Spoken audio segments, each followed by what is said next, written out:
người, hôm nay mình sẽ mở hộp máy khoan có thông số là 36V,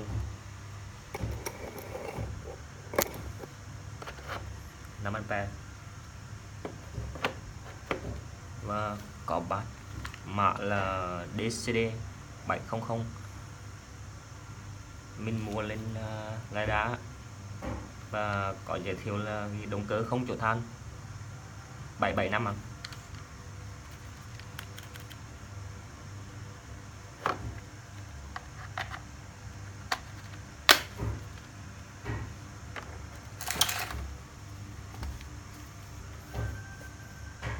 Mọi người xem qua.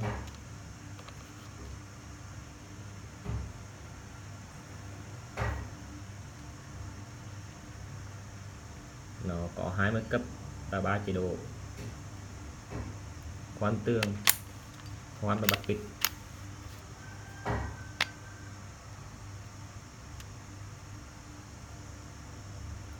Mình mua trên Lazada là có giá là 1.150.000, được giảm 50.000, nó còn 1.100.000.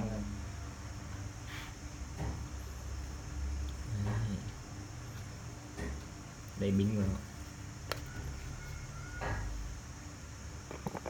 Một bộ sản phẩm thì bao gồm 2 pin và 1 sạc. Để mình đo cục pin này bao nhiêu vôn nha.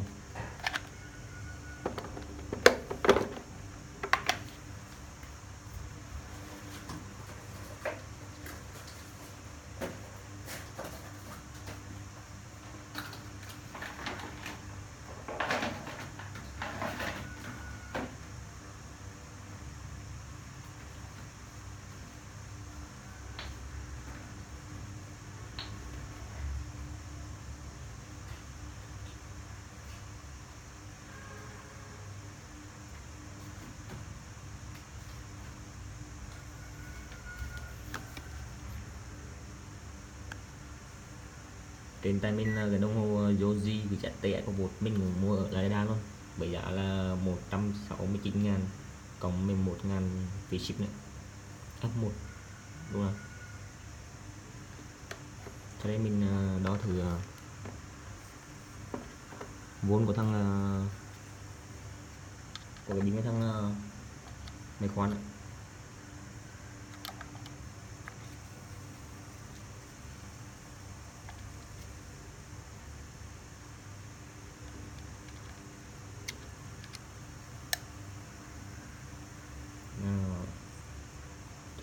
Chờ mình xị cái lỗ nhỏ quá nhét vào này. Ngoài thì ghi 36V nhưng thực tế là chỉ có 20V thôi.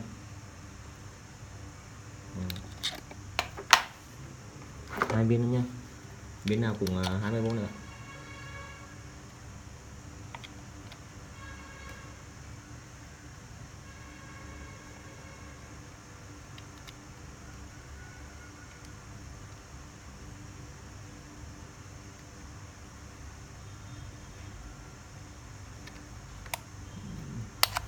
Rồi ok.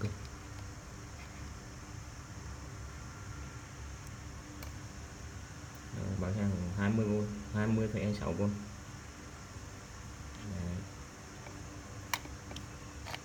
Và sau đây mình mở viên pin này ra cho các bạn xem nhé, có bao nhiêu cell nhé.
Championship.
Đây là bên trong của viên pin. Dùng nhìn mà thì cũng rất đẹp đấy.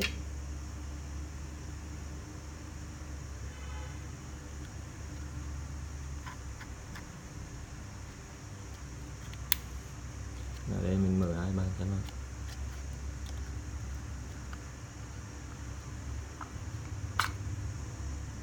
Nắm xeo nha các bạn, đúng trên 5 xeo luôn. Để mình đo từng xeo một.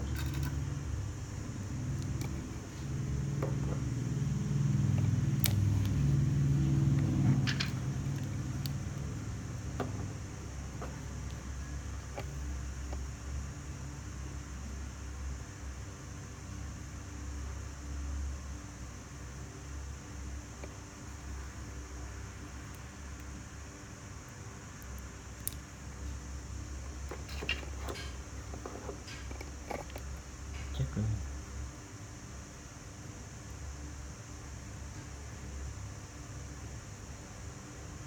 Xeo 4V.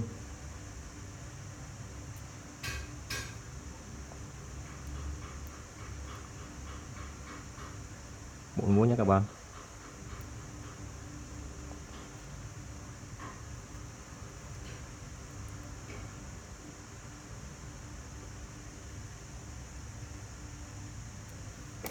Mình xin lỗi, mình chỉnh lại camera thì mình đo lại này. Xeo tiên này 4V này, chuẩn 4V luôn, 4,026 ấy. Tiếp tục này 4V này.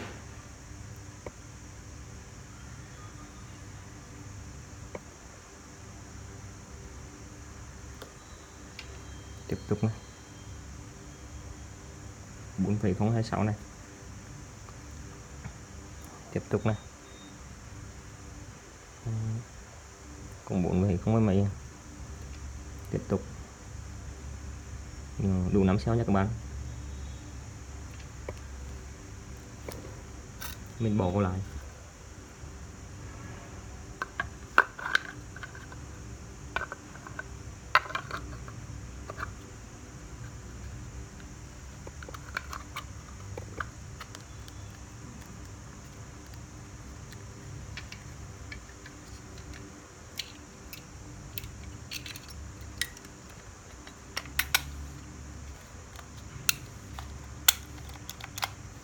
Tuy là hàng Trung Quốc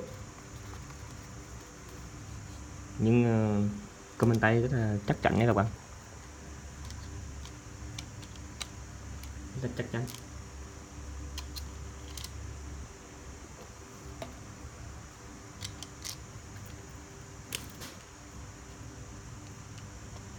Mình bắt lại.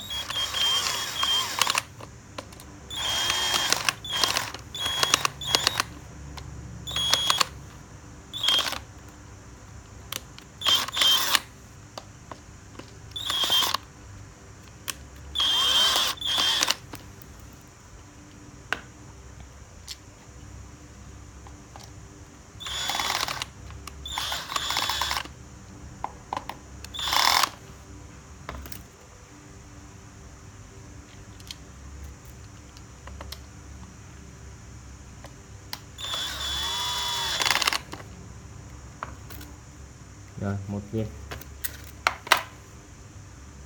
Mình sẽ đo lại nhé.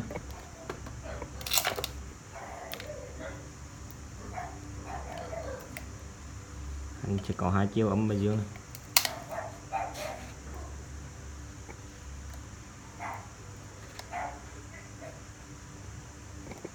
Thấy chưa? 20,15V.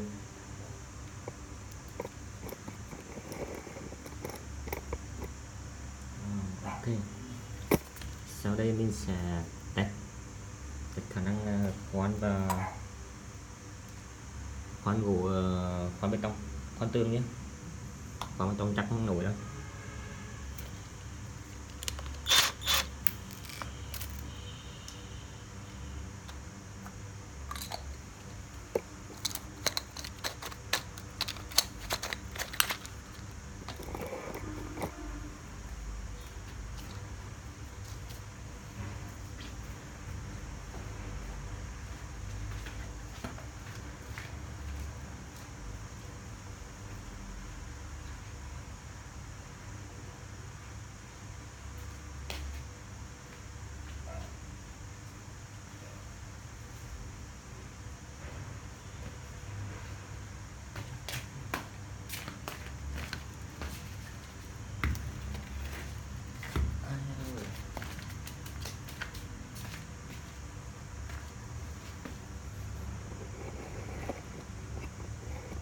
Đây là một cục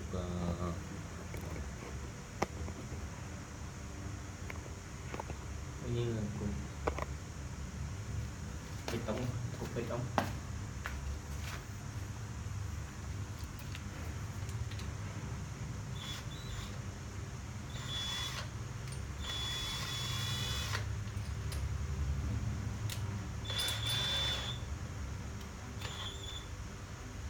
Rồi, mình đã gắn vào và mình sẽ để qua chế độ búa, khoan búa, và mình để cấp tuyệt là 20 đi, maximum luôn. Rồi mình khoan thử các bạn xem nhé.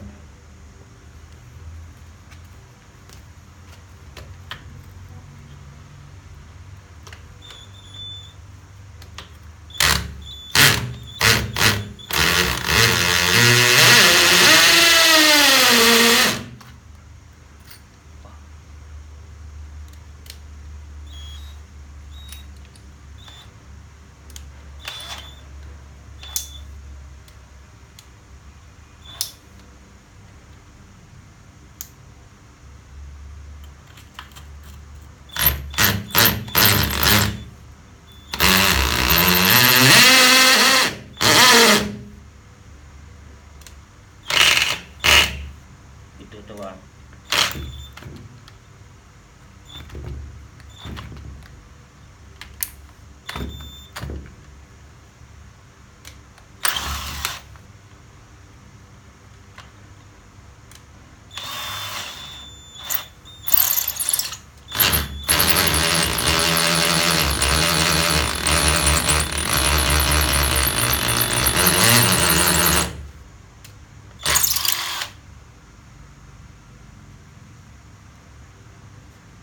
Bao số 3 phân.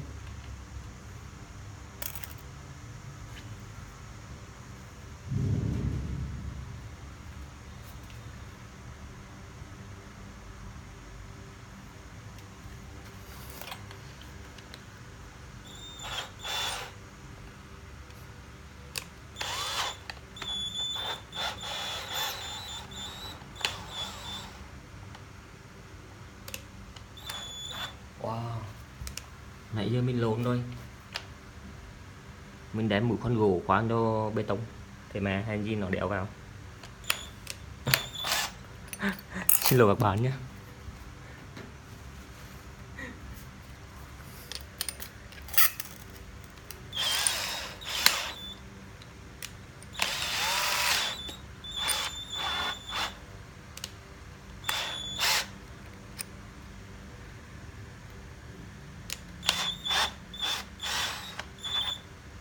Đây, giờ đây là cái mũi khoan bê tông này.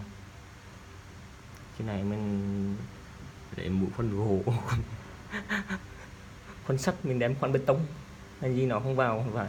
mình khoan lại nhé, thử lại nhé, cảm thấy nó cũng ngọt sao.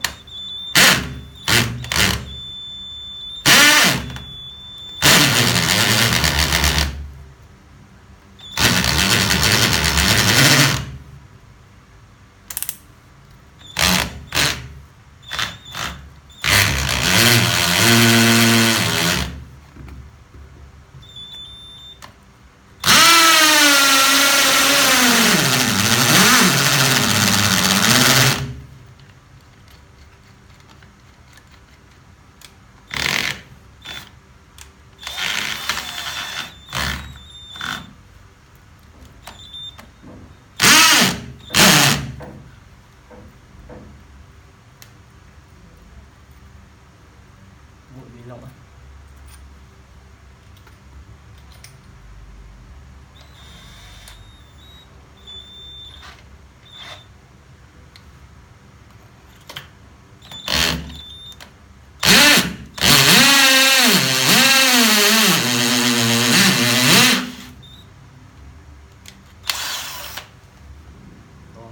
Wow,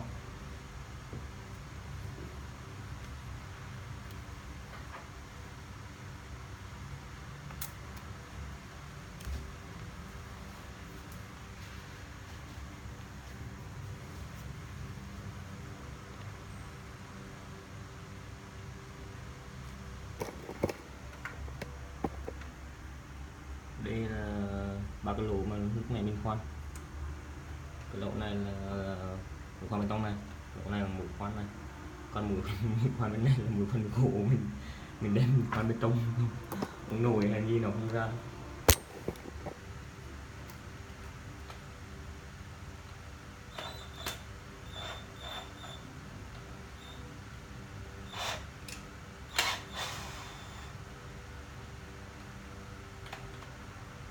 Mình thử khoan lại cho các bạn xem một lần nữa nhé.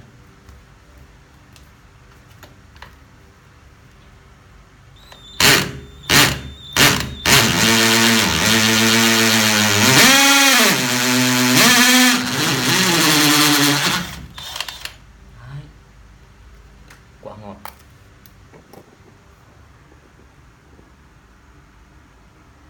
Đấy, quả ngọt đấy, cực kỳ ngọt luôn. Rồi mình sẽ lấy vào khoan gỗ nhé.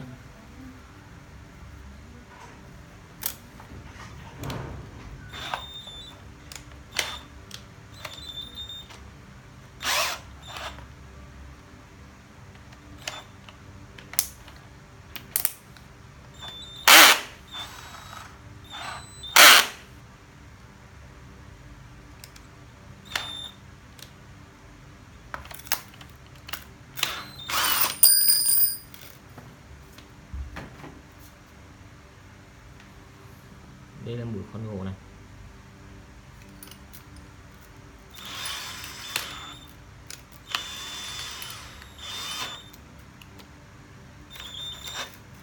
Rồi mình sẽ khoan một khúc gỗ nào.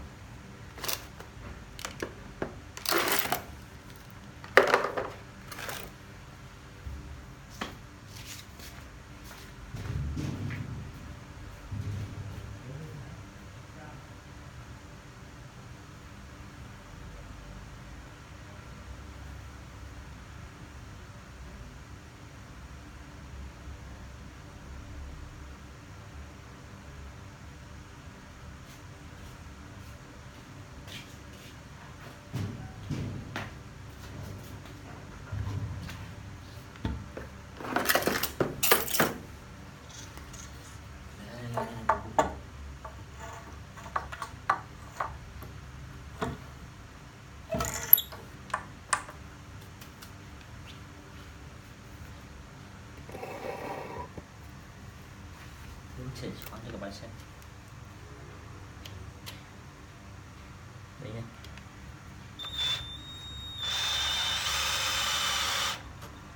Để mình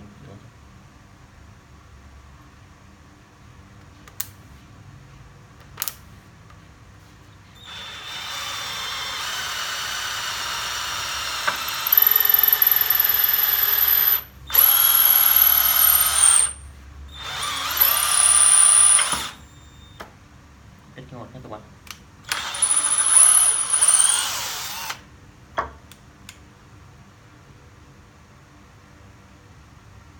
Tiếp tục này.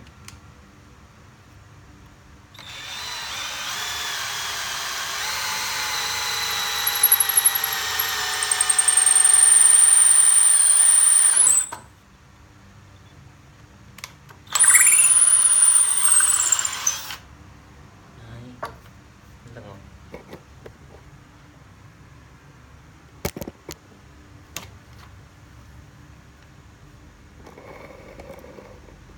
Tiếp tục này.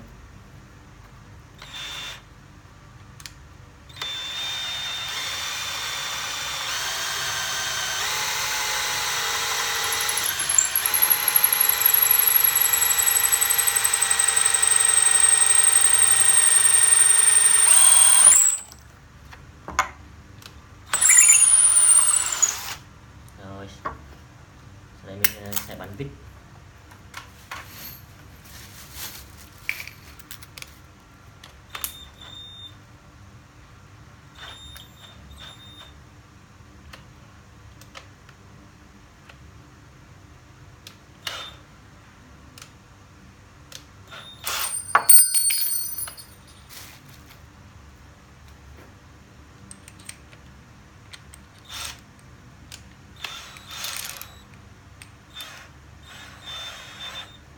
Để mình bắn vít các bạn.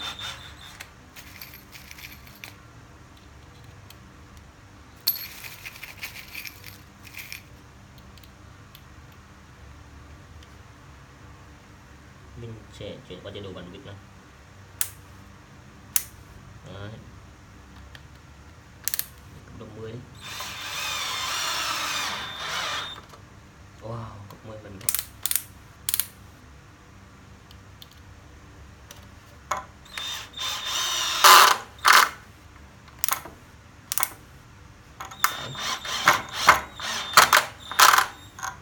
Từ trượt nha các bạn. Bây giờ mình để chế độ 10 được rồi. Độ 10 được này. Nên sẽ lấy nó lại này. Rất là ngọt ngào.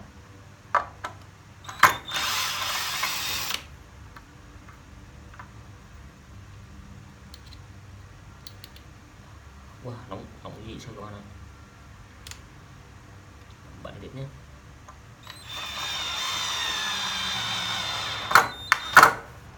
Đấy, nó in sâu vào nó này. Này, cấp 10 đấy. Tiếp tục này. Mình cho các bạn thấy nó này. Một tay thôi nha. Ủa. Để mình chỉ đi.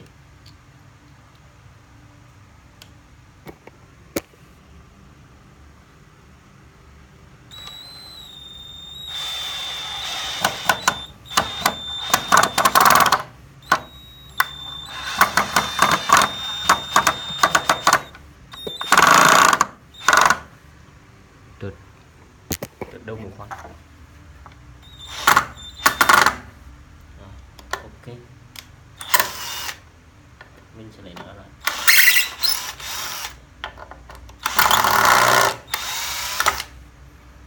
Rồi, ok các bạn, đây là video đã kết thúc. Cảm ơn các bạn đã theo dõi.